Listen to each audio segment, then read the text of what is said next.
All right, Breland, hamstring, was limited. He'll be questionable. Hatcher was full. He's probable. Lichtensteiger was limited. He'll be questionable. Anthony McCoy was full. He's probable. Chris Culliver did not participate. He's questionable. D'Angelo Hall was limited. He's questionable. Deshaun Jackson was limited. He's questionable. Ryan Kerrigan was limited. He's questionable. Josh Arribas was full, probable. Perry Riley Jr. was full, probable. Limited was Keenan Robinson. He's questionable. Full was Chris Thompson. He's probable. Full was Quentin Dunbar. He's probable. Sorry, among all those names, you said Lichtensteiger questionable? Yes. Okay. Yes. Gotcha. Did Chris Oliver have a setback? It didn't look like he was doing well. That's the same thing. You know, it's just a matter of a little sore today and want to take a day. Gotcha.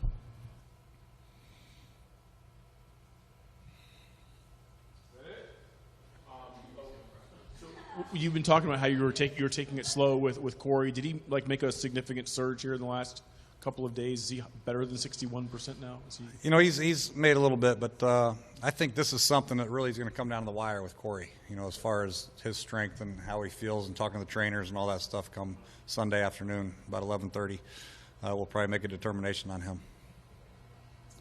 With players who've been out for a while, like Jackson and I guess Culliver, probably I don't think he's played in a month. Is there concern about being in game shape? You know, even if they play, is it a possibility they might be on a pitch count? Yeah, I think so. I think you have to monitor that, and that's why we'll address 4 or 5 corners possibly, or 5 wide receivers, and we'll make sure that everybody's fresh when in their linebackers included and safeties. But I think that's going to be how the game's going with Deshaun and Chris if they do play, and the guys who haven't played in a while. We'd like to get as many reps as they can, but if they are tired, we'll have plenty of backups for them. Coach, there's obviously a long injury list, a lot of questionable guys, but with guys like Deshaun and D. Hall getting closer to returning and questionable as opposed to out, and the bye week, coming off the bye week, does it feel like this team's healthier than it's been in a while? Yeah, it does. It's just not quite healthy. You have so many question marks, on a Friday afternoon getting ready to play a game. You wish they were all probables and full strength, but, some of them aren't, and that's pro football nowadays. I think a lot of teams are going through this, not just us. But we have to find our most healthy 46 guys. That's the most important thing we're trying to do, and players got to be honest with us, and we got to be honest with what we see on practice tape and how they're feeling come Sunday morning, and make our final determination. Tomorrow we'll have a nice walkthrough and get a gauge on some of them, and we'll make a final decision Sunday about 11:30. What have you seen from Breland over the last 2 days? It seems like he's increased his workload to kind of make him at that questionable status for this hamstring. Yeah, he did a little bit more today, and did some good things, so that's good to see. So there's, it's positive on him, but, again, we'll see how he feels tomorrow morning. He'll come in and get some treatment right now. We'll get some treatment in the morning. We'll have a walkthrough, get some more treatment, and then we'll find out what he can do Saturday or Sunday morning. A couple of us noticed that the energy level was pretty high for a Friday out there today. Did you sense that, and what would you attribute that to? I think people are getting excited, getting ready to play, man. It's obviously a great opportunity for us. Guys feel the energy from some of the guys who have been out, like you said, and they're excited for this great chance to play in Foxborough. So it was good practice today, good effort, good intensity, like you said, and hopefully it carries over.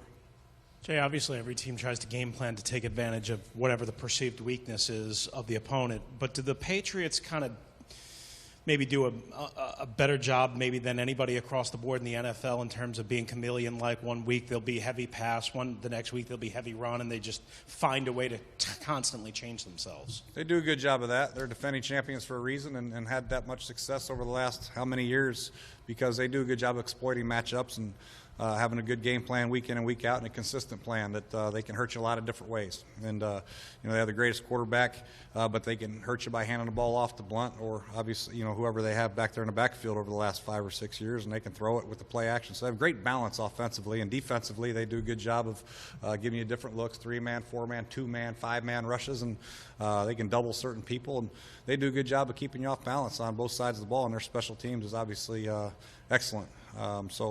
Not a lot of weaknesses over there, but it's just a matter of going out and playing and giving our best shot. Thanks, Coach. That it?